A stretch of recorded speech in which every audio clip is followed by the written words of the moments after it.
इस कार्यक्रम के पुण्यार्जक हैं माता पिता श्रीमान रूपचंद जी जैन, श्रीमती कमला जैन, दिनेश जैन, रेखा जैन, दिवेश जैन, दिशा जैन, गंगवाल परिवार, प्रवासी मुंबई, निवासी ब्यावर।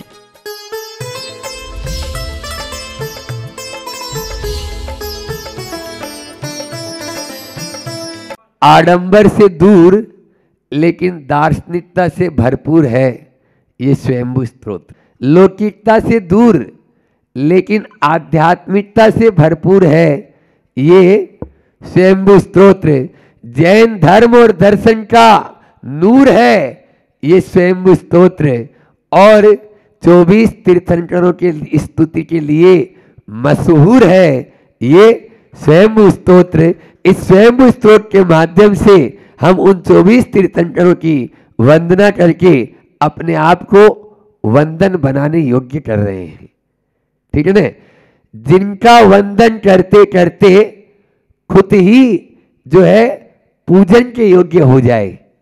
हमारे प्रभु ऐसे हैं जो औरों को अपने समान कर दे, जो औरों को अपने समान कर दे। क्योंकि मैं तो हमेशा कहता हूं कि जो लोहे को सोना कर दे, पहले दिन बोला था, जो लोहे को सोना कर दे वो पारस है कच्चा, और जो लोहे को पारस कर दे वो पारस है सच्चा। हमारे पारस प्रभु, हमारे श्रेयानाथ भगवान जिनकी स्तुति अपन कर रहे हैं, या महावीर भगवान, आदिनाथ भगवान, चंदा प्रभु भगवान, मुनि सूरत, जो भी 24 तीर्थंकर वो अपने समान कर देते हैं। इन्हीं सिद्धांतों को सबको लाभ मिले, है ना। इसलिए आपने 2 दिन का जो बाहर में सत्संग कराया और उस सत्संग का नज़ारा भी आपने देखा होगा। क्योंकि यही पशु प्रवृत्ति है कि आप ही चरे, वही मनुष्य है कि जो मनुष्य के लिए मरे। क्या बोला? ये पंक्तियां मैंने दूसरी क्लास या तीसरी क्लास में हिंदी में गद्य पद्य में पढ़ी थी, आज स्मरण में अभी आ गई कि यही पशु प्रवृत्ति है कि आप ही चरे और वही मनुष्य है। शायद ये सुमित्रानंद पंत की हो सकती है जहां तक मुझे याद है। तो ये पंक्तियां अपन को बचपन से हमको ये घुट्टी में पिलाई कि हमें अपने लिए नहीं। और जैन समाज का तो ये एक बहुत विशेष रहा कि जब भी इस प्रकार का कोई कार्य होता है तो वह नहीं, हमें ही नहीं, यहाँ पर तीर्थंकर प्रकृति की भावना या तीर्थंकर बनना है तो सबसे पहली भावना है दर्शन विशुद्धि भावना। और दर्शन विशुद्धि में केवल अपने सम्यक दर्शन की बात नहीं, इस संसार में जितने भी प्राणी हैं उन सबको सही दृष्टि प्राप्त हो जाए, इस भावना के साथ में वह कार्य करता है कि मेरा तो उद्धार हो ही रहा है, मेरे साथ में सबका उद्धार हो। और इसी भावना के साथ में परसों नवोदय विद्यालय में आप लोगों ने एक नया संस्कारों का बिगुल बजा दिया और कल हनुमान मंदिर में आपने राम राज्य का परचम फहरा दिया। यही तो एक भारत को प्रति भारत बनाने में सहायक है। इसलिए केवल मात्र अपना ही नहीं, यहाँ पर तो अपने साथ में सबका, क्योंकि कर भला तो हो भला। समझ में आ रहा है? कर भला तो हो भला। और भला के अंदर में ही देख लो आप, भला को उल्टा कर लो, मूठ माटी में आचार्य श्री जी क्या कहते हैं, भला को उल्टा बोले तो बस। आप लोग यदि लाभ चाहते हो तो भला में लग जाओ। आज अपने बीच में सन्मति जी, ठोले जी या नारायण जी यहाँ पर अभी उपस्थित, आपने उनके वक्तव्य को भी मनोयोग से पूरा ध्यान से सुना।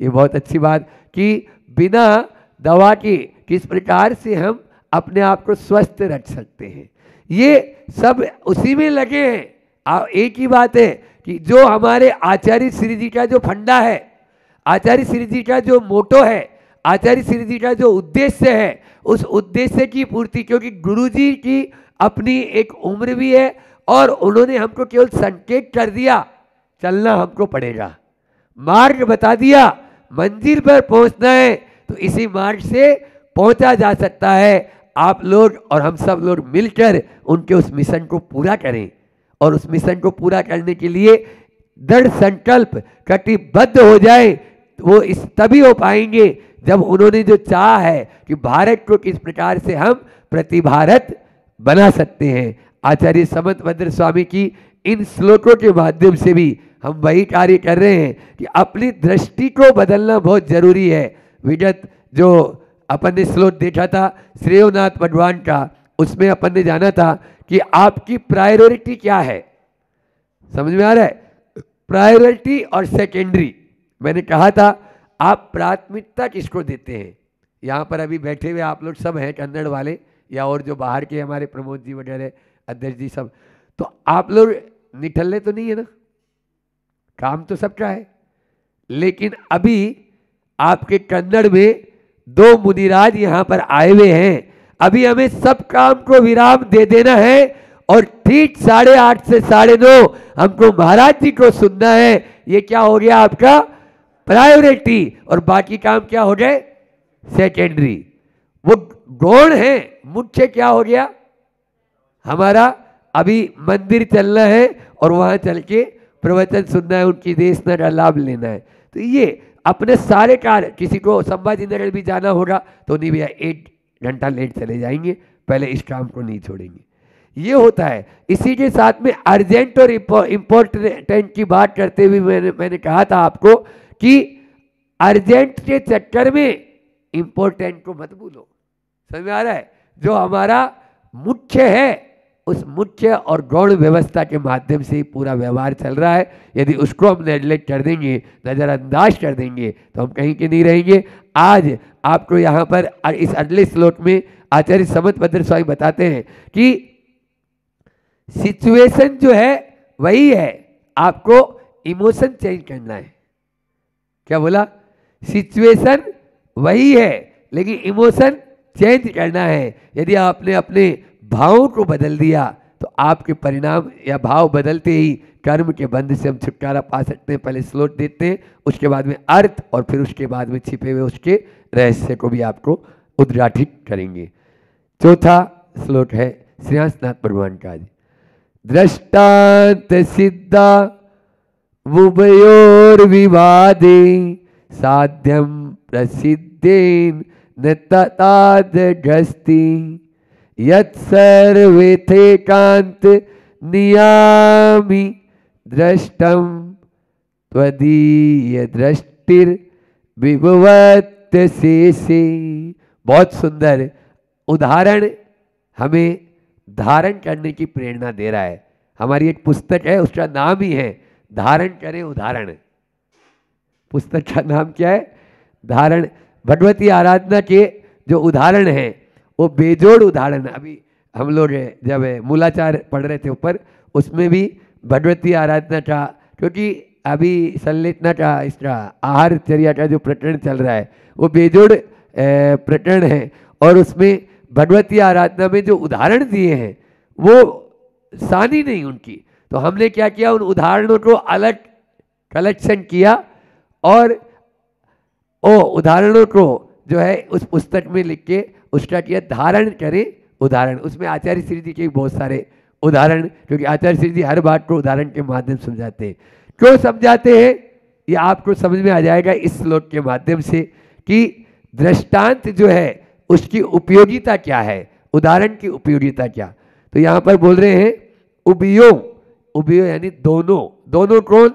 वादी और प्रतिवादी, स्व और पर, दोनों।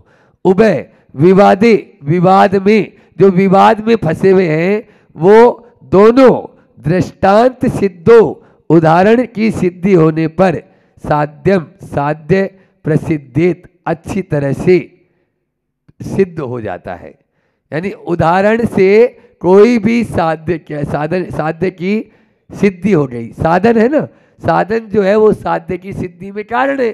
तो साधन के द्वारा जब साध्य की सिद्धि हो गई तो दोनों मंजूर कर लेते हैं, वादी भी और प्रतिवादी भी, कि हाँ ये ठीक है।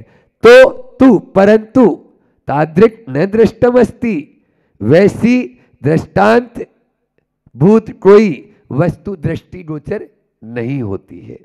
यत जो सर्वत एकांत नियामी, एकांत वाद का नियमन करने वाली नियामी, क्योंकि त्वदीय दृष्टि, हे भगवान आपकी दृष्टि में, आपके मत में, आपकी वाणी में अशेषे समस्त जो साध्य और साधन हैं वे दृष्टांत विभवती अपना प्रभाव डाले हुए हैं। हे भगवान उदाहरण के द्वारा अनेकांत की सिद्धि हो जाती है। समझ में आ रहा है? जो भी उदाहरण देगा उसमें अनेकांत है। अब हम ऐसी कोई चीज, कोई भी उदाहरण ढूंढे तो वो मिलता ही नहीं जिसमें एकांत हो। क्यों? क्योंकि आपके मत में ये सिद्धि हो चुकी है कि कोई सा भी उदाहरण उठा के देख लो उसमें अनेकांत ही मिलेगा। ग्लास आधा भरा हुआ है तो आधा खाली भी है ना? बोलो, हर उदाहरण में आप कोई सा भी उदाहरण लेंगे वह अनेकांत दृष्टि वाला ही होता है। तो आज अपन को इस बात को समझ लेना है कि महत्वपूर्ण दृष्टि है, दृष्टिकोण है। समझ में आ रहा है? दृष्टि के साथ साथ दृष्टिकोण, आपका दृष्टिकोण क्या है, आप उसके प्रति क्या सोच रहे हैं। यदि आप दृष्टि और दृष्टिकोण को अच्छे से समझ लेंगे तो आपका, क्योंकि हम जैसा चश्मा लगाते हैं ना हमको वैसा ही दिखने लगता है। किसी ने सही कहा है कि नजरें क्या बदली, नजरिया बदल गया। नजरें क्या बदली, नजरिया बदल गया। और किश्ती ने बदला रुट तो किनारा बदल गया। किश्ती ने बदला रुट तो किनारा बदल गया। यदि आप किनारे पर पहुंचना चाहते हो तो अपना रुख बदलने की आवश्यकता है। अभी अपनी दृष्टि को सही करने की आवश्यकता है। हमारी दृष्टि भौतिकवाद की ओर जा रही है और भौतिकवाद में हम उलझ गए, आध्यात्मिक को भूल ही गए। अध्यात्म को सुबह से लेकर शाम तक की अपनी दिनचर्या को देख लेना। उस दिनचर्या में सुबह से शाम तक भौतिकवाद के अलावा और कुछ बचा क्या? अध्यात्म की ओर कोई दृष्टि। आज के विद्यालय, आज के महाविद्यालय, आज के विश्वविद्यालय, उनमें भी आत्मा और परमात्मा, व्हाट इज द सोल, वो तो हो गया गोल। आत्मा के बारे में पढ़ाया ही नहीं जा रहा। वो पढ़ाया जा रहा है जो जिंदगी में काम भी नहीं आना। अभी दो एमडी डॉक्टर आपके सामने खड़े थे, बोलो, वो पढ़ाया जा रहा है जिसको हमें उपयोग नहीं है। क्या करें? तब जाके आंखों में हमारे गुरुजी हम बताएं, रात में भी वो 12:30, 1 बजे, 1:30 बजे उड़ जाते हैं। 1:30 बजे बाद तो वो लेटे हुए कम ही मिलेंगे, ध्यान में बैठे हुए। तब वो चिंतन करते हैं कि मेरे इस भारत को क्या हो गया। समझ में आ रहा है? और वो फिर ठोले जी के और नारायण जी के दिमाग में घुस के बोलते हैं, तब जाके वो आगे बढ़ते हैं। तब ही हो पाएगा, अन्यथा भारत को लौटाना, क्योंकि आप इतना आगे बढ़ चुके हो। आचार्य श्री जी ने इंदौर में उदासीन आश्रम में, पलासिया के उस उदासीन आश्रम में एक ब्रांड एम्बेसडर दिया। समझ में आ रहा है? और वो ब्रांड एम्बेसडर क्या था? लेके जाओ आप लोग यहां से, ठहरो ठहरो ठहरो ठहरो, आओ लौट चले, डैश डैश डैश, यही इतना ही बस। ठहरो ठहरो, आओ लौट चले। अपने सब जगह लिखवाओ इसको। अब हम लौट चले, हमें घर पे भी पहुंचना है। कहाँ जा रहे हो? अपने घर पे आना है, नहीं आना वापस? हम उस भारत में वापस आ जाएं। वही दृष्टि हमारी। इसलिए नजरें क्या बदली, नजारा बदल गया। और किश्ती ने बदला रुट तो किनारा बदल गया। सवाल में यह नहीं कि हमारे सामने क्या है, सवाल यह है कि हम किस एंगल से देखते हैं। हमारे सामने कोई वस्तु है, उस वस्तु का देखने का, यदि आपकी दृष्टि अच्छी है तो आप बुराई में भी अच्छाई देख लेंगे, और दृष्टि खराब है तो आप अच्छाइयों में भी बुराइयां निकालने लग जाते हैं। आज जो भौतिकवादी दृष्टि हो गई, केवल देह दृष्टि हो गई, आत्मा की ओर ध्यान ही नहीं, ऊपर ऊपर के इस चर्म पर दृष्टि है। 4 शब्द दे रहा हूं, चर्म, मर्म, कर्म और धर्म। समझ में आ रहा है? चर्म से दृष्टि हटाओ और धर्म की ओर लेकर जाओ, मर्म समझो, तब हम कर्म हमारा अच्छा हो पाएगा। कर्म को अच्छा बनाना है तो हमें कर्म से दृष्टि हटाकर धर्म की ओर लेके जाना होगा। धर्म है आत्मा, लेकिन आदमी केवल रूप के अंदर उलझ जाता है, स्वरूप को देखता ही नहीं। रूप के अंदर उलझ जाता है, स्वरूप को देखता ही नहीं। किसी ने बहुत अच्छी पंक्तियां कही है, मत रूप निहारो दर्पण में दर्पण गंदला हो जाएगा। मत रूप निहारो दर्पण में दर्पण गंदला हो जाएगा। निज रूप निहारो आत्म में आत्म उजला हो जाएगा। आत्म उजला हो जाएगा। यदि आप आत्म को उजला करना चाहते हो तो निज रूप निहारो आत्म में। आत्म को निहारना चाहते हैं, लेकिन आदमी ऊपर ऊपर देखता है, अंदर क्या भरा है पता ही नहीं। मटेरियल वो अस्थि और चमड़ी का बना हुआ है। अस्थि चाम मम दे सम की तूने ऐसी प्रीत और की होती रघुनाथ से काय होत भवभीत। काय होत भवभीत। यदि तूने आपने भगवान राम से ऐसी प्रीत की होती, रघुनाथ से ऐसी प्रीत की होती, जिनेंद्र भगवान से ऐसी प्रीत की होती, धर्म से ऐसी प्रीत की होती, तो काय के इस संसार में फिरते रहते। ये है धर्म दृष्टि। और तुलसीदास की थी चर्म दृष्टि। कहते हैं रत्नावली के उस संबोधन से तुलसीदास जी का हृदय पिघला और ऐसा मोड़ आया, टर्निंग पॉइंट आया कि तुलसीदास जी गोस्वामी तुलसीदास हो गए, जिन्होंने रामायण की रचना की, रामायण लिखी जिन्होंने, ऐसे वो तुलसीदास जी हो गए। तो ये कहते हैं जब आदमी के अंदर में चर्म दृष्टि से ऊपर उठता है और मर्म को समझ जाता है, भेद विज्ञान को समझ जाता है, तो वह ऊपर उठ ही जाता है। हमें भी इससे उठना है, ऊपर उठना है, तभी हम उसे वास्तविक स्वरूप को प्राप्त कर सकते हैं। किसी ने सत्य एक यानी जो है कविता लिखी है, उस कविता को सुनाकर अपनी वाणी को विराम दूंगा। समय भी आप लोगों का हो रहा है कि हंस मान सर भूला। हंस, आप सब हंस बैठे हुए हैं यहाँ पर, समझ में? हंस ही एक ऐसा, मैं आप लोग दूध पिया, बोलो छोड़ दो, यहां बैठे हुए हम दोनों भी किसी ने दूध नहीं पिया, बोलो क्या बोला? किसी ने दूध नहीं पिया। महाराज जी क्या बात कर रहे हो आप? हाँ, दूध नहीं पिया, दूध और पानी दोनों पिया। खाली इस संसार में एक ही जीव ऐसा है जो दूध पीता है और उसका नाम है हंस। क्या नाम है? हंस की चोंच में ऐसा रसायन होता है जो पानी को उसमें छोड़ देता है और दूध को ग्रहण कर लेता है। हम लोग दूध और पानी दोनों पीते हैं, समझ आ रहा है? इसलिए हंस को विवेक कहा, विवेकनी दृष्टि। और वह विवेकनी यानी नीर क्षीर परम पैनी विवेकनी दृष्टि। तो नीर अलग और क्षीर अलग। तो यहां पर कहा हंस मान सर भूला रे प्यारे, हंस मान सर भूला। सनी पंच में चंचू हो गए, उजले परमट मेले।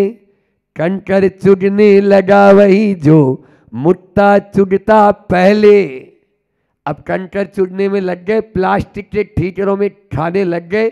सोने चांदी के अंदर खाने वालों, थोड़ा अपने स्वाभिमान को जागृत करो।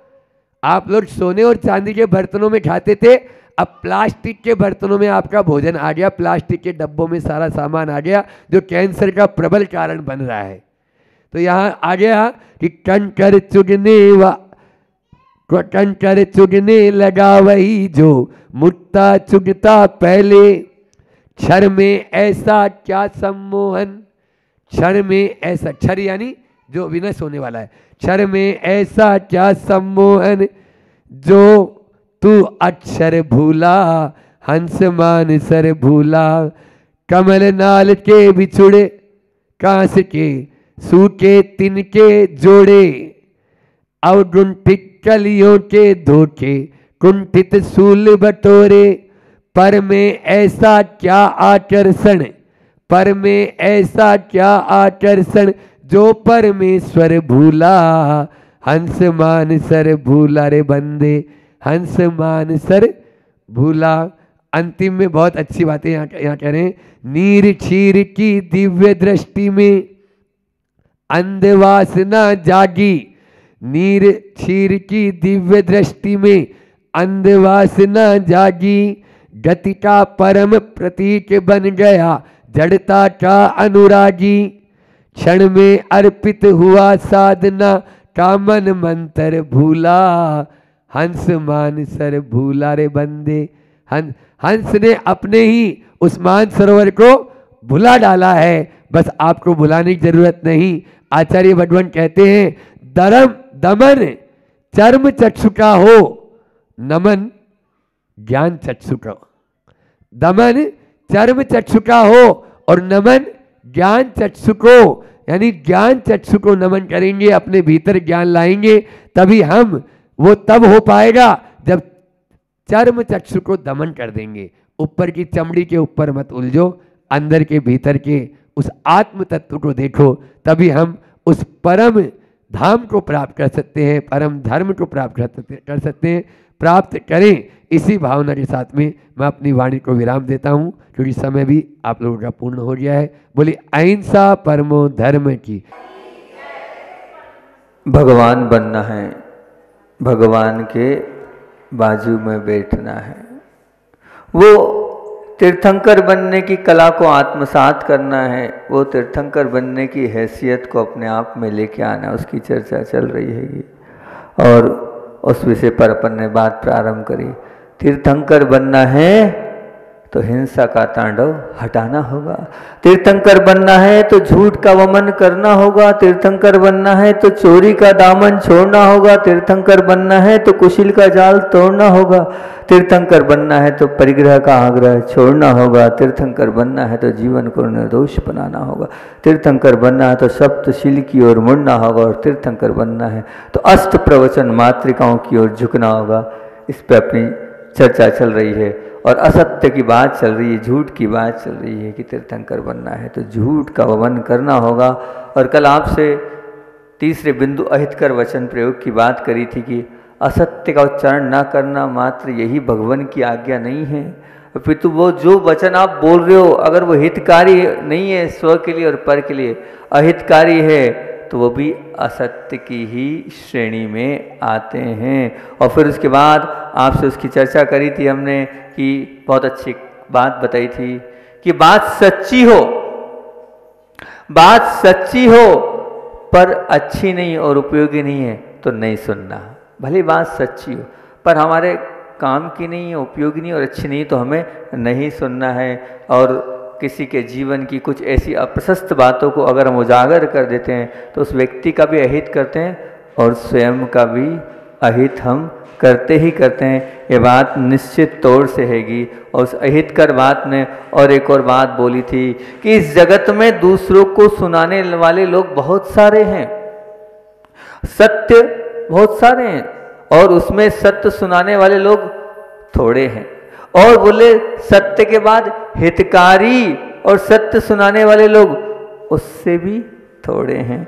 और सत्य हितकारी के साथ साथ प्रिय वचन बोलने वाले लोग तो बहुत कम हैं। आपकी श्रेणी कौन सी है, ये वाली बात बोली थी। और एक और बात बोली थी कि हमारे ओर से हम दो बात स्पष्ट कर लें कि दूसरों की बात सुनने का अवसर हो तब कैसा सत्य हितकारी और प्रिय वचन ही सुनाना है। दूसरों को सुनाना है तो सत्य सुनाना है, हितकारी सुनाना है और प्रिय। और जब सुनने की बारी आए तो आप दो बातों में तो बिल्कुल अमिट रहना, निडर रहना, सत्य और हितकारी में। लेकिन अप्रिय के विषय में कि अगर कोई अप्रिय वचन सुना भी रहा है तो उसको बहुत सरल सहज भाव से सुनते चले जाना। उससे आपका कल्याण ही होगा, उससे आपका मंगल ही होगा, उससे आप अपने जीवन को ऊंचा ही उठाओगे।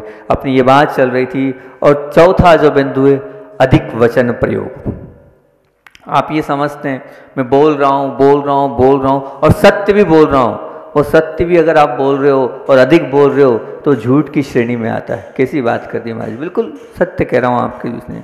मैंने कहा ना मैं कुछ अलग ही बातें बोलता हूँ, कुछ अलग ही चिंतन आप लोगों के बीच में रखता हूँ। वो आपके गले उतरता है नहीं उतरता है वो अलग बात है कि दूध में शक्कर दूध में शक्कर यदि आवश्यकता से अधिक डाल दी जाती है तो वो जो दूध है ना वो भी कैसा हो जाता है, बेस्वाद बन जाता है, बेस्वाद। उसी प्रकार सत्य, हितकारी और प्रिय शब्द भी है, वो बार बार और अत्यधिक मात्रा में बोले जाते हैं तो वो शब्द अपनी शक्ति को खो देते हैं, वो शब्द अपनी शक्ति को खो देते हैं। ये बात निश्चित मानना, क्योंकि आप ये मत मानना क्योंकि वो सत्य तो है, लेकिन सत्य होने के बाद भी अगर वो माना नहीं जा रहा है तो वो असत्य की श्रेणी में है। इसलिए अगर आप असत्य से बचना चाहते हो तो अधिक शब्द प्रयोग से किसी भी हालत में बचना ही होगा, क्योंकि वो असत्य के साथ ही अधिक शब्दों की गहरी मित्रता है।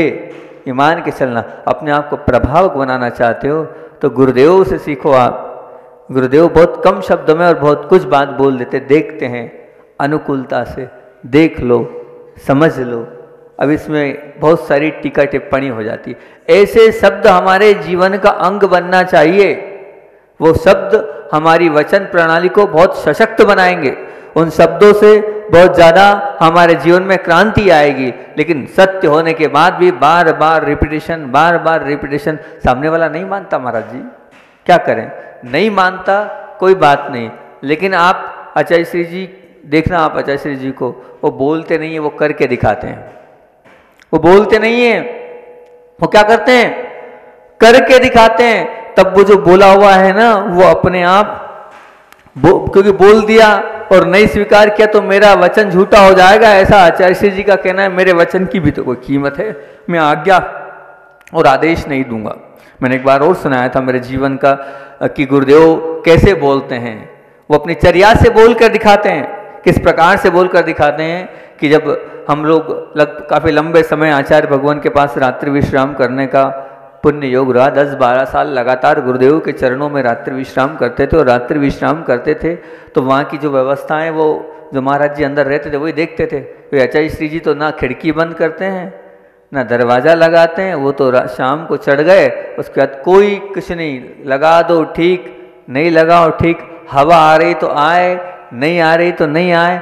उनके मुख से एक शब्द भी नहीं मिलता था। यथा लब्ध, जो आपने दिया है आहार में, यथा लब्ध नहीं, वो आपने बिठाया है वो भी क्या है, यथा लब्ध है। रात्रि में कभी भी हमारे गुरुदेव शाम को 5:30 बजे पाटे पे चढ़े, सूर्य उदय तक उतरते नहीं हैं, ये उनका नियम है। ऐसे नियम का कट्टरता से पालन करते हैं गुरुदेव। अब उसी बीच में अब पूरी व्यवस्थाएं हमें अब रहते थे तो देखनी ही पड़ती थी। अब देखनी पड़ती थी तो ठंड, और वो भी बुंदेलखंड की ठंड, आपके यहाँ की ठंड नहीं, ऐसी ठंड है कि कड़कड़ाके की ठंड। तो अब दरवाज़ा आए, दरवाजे के आगे दरी लगा देते थे ताकि थोड़ी नीचे से हवा कम आए, ये आए वो आए। अब उसको जल्दी जल्दी आवर्त भी करना है और करने के बाद दरी हटाना भी है। तो अब वो क्या है, हम लोग 4 आवर्त करते हैं खड़े होकर 4 दिशाओं में। अब मैं एक तरफ आवर्त भी करता हूँ, उसको हटा दो, अपने हाथ से तो दरी हटाएंगे नहीं, जो ब्रह्मचारी जी आए, जो श्रावक, ये हटा दो, वो रख दो, घड़ी को यहाँ से रख कर दो। अब मैं आवर्त भी करता हूँ, एक आवर्त एक दिशा का किया, एक इशारा किया, दूसरी दिशा में किया, एक इशारा किया। अब ये चलता था। आचार्य श्री जी मुझको देख रहे थे, अब देख तो रहे थे, उन्होंने कुछ मुझे बोला नहीं, कुछ कहा नहीं। लेकिन अगले दिन से आचार्य भगवान को देखा, वो जब वंदना करते, प्राग दिग्वंतर केवली जिन सिद्ध साधु गंदेवा योगी गणास्थानम वंदे, तेज तेज आवाज में बोलने लगे। हमने कहा आचार्य श्री को इतने सारे दिन देख रहे हैं, हम कभी ऐसे तेज आवाज में बोलते नहीं है। 2 दिन, 4 दिन, 8 दिन, तो मेरे दिमाग में पल्ले पड़ा कुछ ना कुछ तो राज है, तो ये ऐसा क्यों बोलते हैं। तो आचार्य श्री बोले, हमने पूछा आचार्य श्री आप आजकल तेज तेज बोलते हैं, तो बोले बड़ा आनंद आता है, चारों दिशाओं में इस प्रकार से दिग्वंदन करो, काय का विकल्प, यहाँ का विकल्प वहाँ का विकल्प छोड़कर अपन तो बढ़िया वंदना करो, वही तो अपना धर्म है। हमारा पल्ले पड़ गई कि भैया क्या गुरुजी कहना चाह रहे हैं, ये सिखाना चाह रहे हैं कि आप जो करते हो वो उस समय मत करो, या तो पहले कर लो या बाद में कर लो, लेकिन वंदना तो अच्छे से करो। तो अब इस प्रकार से आपके सत्य की कीमत, आपके बात की कीमत हो सकती है। आप नहीं मान रहा है सामने वाला, लेकिन बार बार अपने शब्दों का प्रयोग करके अपने आप को नीचे मत गिराओ, वो आपका शब्द असत्य की श्रेणी में आ रहा है। क्योंकि जो माना नहीं जा रहा है वो शब्द तो क्या होगा, वो असत्य ही होगा। हम खुद चर्या का पालन करके बता दें, उससे शायद मोटिवेशन हो जाए। शायद कोई कुछ सीख ले तो बहुत अच्छी बात होगी। क्योंकि हम ये बोल रहे हैं कि आवश्यकता से अल्प प्रयोग, जो आप आवश्यकता से अल्प शब्द प्रयोग कर रहे हो जितना हानिकारक सिद्ध होता है, मान लीजिए कुछ नहीं बोल रहे हो वो भी ठीक नहीं है, और अधिक बोल रहे हो तो वो भी ठीक नहीं है, वो भी हानिकारक ही है, क्योंकि बात सत्य ही है। और कम मान लीजिए शक्कर है, उस शक्कर में दूध की स्वादिष्टता इच्छित अनुभव नहीं होने वाली है, परंतु अधिक शक्कर तो स्वादहीन कर देती उस दूध को। तो इसलिए हमेशा आपको कैसे बचना है, उन शब्दों को अधिक बोलोगे तो वो भी झूठ की श्रेणी में ही आएंगे। जैसे अल्प भोजन कदाचित आपके अशक्ति का कारण बनता है, परंतु अधिक भोजन आपको अजीर्ण करा देगा। कम भोजन कमजोरी दिलाता है, तो अधिक भोजन क्या कर देगा, अधिक भोजन तो आपको अजीर्ण करा देगा। इसलिए स्पष्ट संदेश यही है कि बोलने का अवसर हो तब मौन नहीं रहो, लेकिन अधिक भी मत बोलो, अधिक बोलने से भी बचते रहो। हमारे माध्यम से अगर अधिक वचनों का प्रयोग हो रहा है, अधिक वचन हम बोल रहे हैं, तो वो अधिक बोलना झूठ की श्रेणी में आता है। बार बार बोलना, बार बार टोकना, बार बार कहना, वो भी झूठ ही होगा। एकदम अलग बात आप लोगों के बीच में रख रहा हूँ।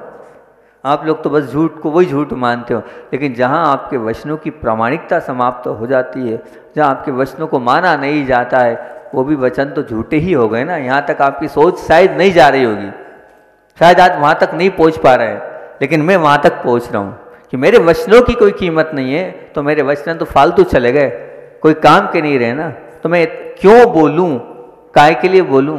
और आचार्य भगवान एक चीज़ बार बार बोलते हैं, मुझे बड़ा प्रिय उनका ये सेंटेंस गुरुदेव के मुख से हजारों बार सुना होगा, और वो भी मेरे लिए बहुत प्रिय है। बहुत बार मैं सेंटेंस को बोलता हूँ और अपने जीवन में उतारने का भी प्रयास करता हूँ। आचार्य श्री जी बार बार बोलते हैं, आप कर्तव्य करो, कर्ता मत बनो। क्या बोलते हैं, आइडियल, बिल्कुल एकदम अल्टीमेट ये जो वाक्य है, एकदम क्रीम कोटेशन है गुरुदेव का। आप कर्तव्य करो, कर्ता मत बनो। बस आप कर्तव्य करते चलो ना। कह दिया उसमें कर्ता मत बनो। क्यों नहीं किया उसने, फिर उसको एक से वही बात फिर 10 लोगों को आप सुनाओगे, वो नहीं सुन रहा है, वो नहीं मान रहा है, नहीं कर रहा है। नहीं, बिल्कुल नहीं। ये हम बार बार बोलकर अपने आप को छोटा बना रहे हैं, अपने आप को नीचे गिरा रहे हैं। बिल्कुल भी नहीं। इस प्रकार के व्यवहार को हमारे जीवन में हमें रखना है, नहीं तो हमारा वो व्यवहार हमारे लिए नुकसानदेह साबित होगा।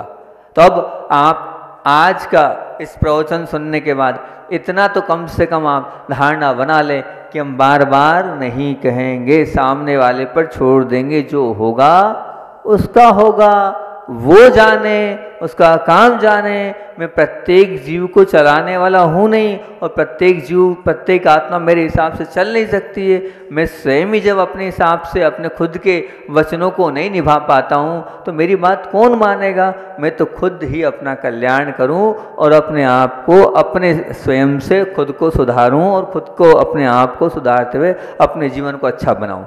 दूसरों के जीवन की ज़्यादा चिंता मुझे नहीं करना है। ये बात आप रखेंगे तो बहुत अच्छी बात है। इसलिए आज एक नई श्रेणी और जोड़ दी कि अधिक वचन भी झूठ की श्रेणी में आते हैं। अधिक वचन भी झूठ की श्रेणी में आते हैं। फिर एक असामयिक वचन प्रयोग। असामयिक मतलब, असामयिक वचन प्रयोग मतलब क्या। मान लीजिए राम शब्द का प्रयोग कितना अच्छा है, बहुत अच्छा है, सभी लोगों को बहुत अच्छा लगता है, क्योंकि वो वीतरागी राम भगवान जिन्होंने मुक्ति की प्राप्ति करी, चाहे जैन हो चाहे अजैन हो, सब लोगों के बीच में राम राम को बहुत महत्व दिया जाता है। राम शब्द बहुत राम राम शब्द जो है वो बहुत अच्छा है। परंतु किसी के विवाह प्रसंग में आप यदि राम बोलो भाई राम, तो क्या होगा। राम बोलो भाई राम, नाम सत्य है, अगर ये बोलोगे तो क्या होगा। जब वहाँ विवाह पढ़ रहा है, वहाँ फेरे पढ़ रहे हैं, वहाँ आप इस शब्द का प्रयोग करोगे तो क्या होगा।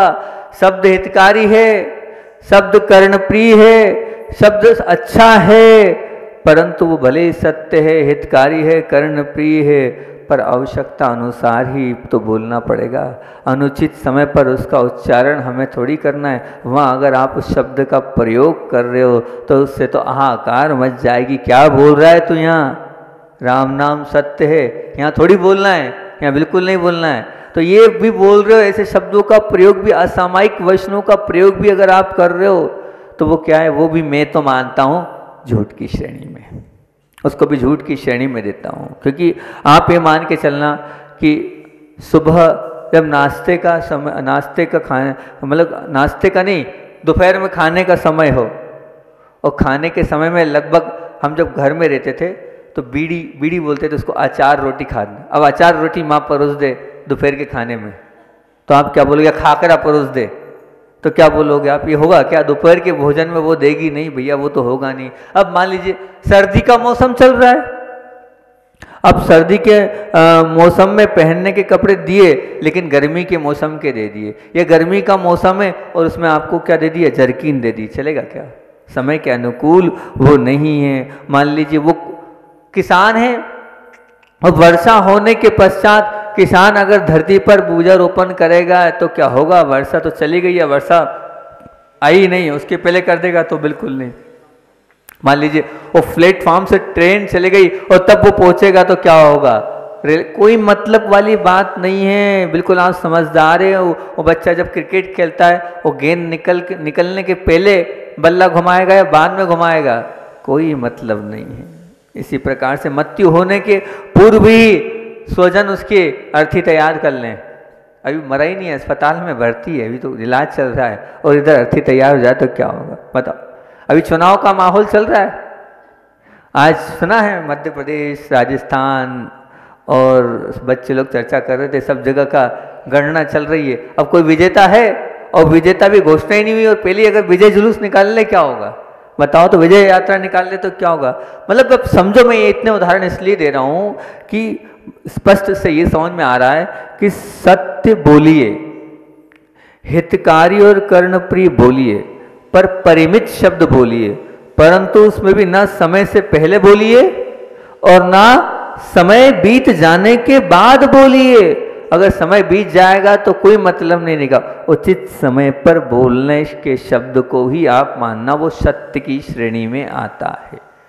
समय निकलने के बाद अगर आप शब्द बोल रहे हो या समय के पूर्व अगर आप बोल रहे हो तो वो शब्द आपका असत्य की श्रेणी में ही आता है। ये आप स्वीकार कर लेना, आप बिल्कुल दिमाग में इस चीज़ को फिट कर लेना। अब इस तौर मतलब आपका मैं ध्यान आकर्षित करता हूँ और एक बात बोलता हूँ कि पानी में डूब जाने का जिसका स्वभाव है खिल्ली का, खिल्ली क्या है, मतलब पानी में डूब जाती है वो खिल्ली, बहुत अच्छा। अब वो लोहे कील की खिल्ली है, वो लकड़ी में जैसे ही डाली तो वो क्या, अगर मान लीजिए अगर वो लोहे की खील अकेली रहेगी तो डूब जाएगी, और लकड़ी से जुड़ जाती है तो क्या वो डूबेगी क्या लोहे की खील, नहीं खिलेगी, नहीं खिलेगी। तो लोहे की कील सुलभ है और लकड़ी भी सुलभ है, परंतु लोहे की कील और लकड़ी का जो जोड़ है वो जो है वो बहुत दुर्लभ है, वो बहुत कठिन है।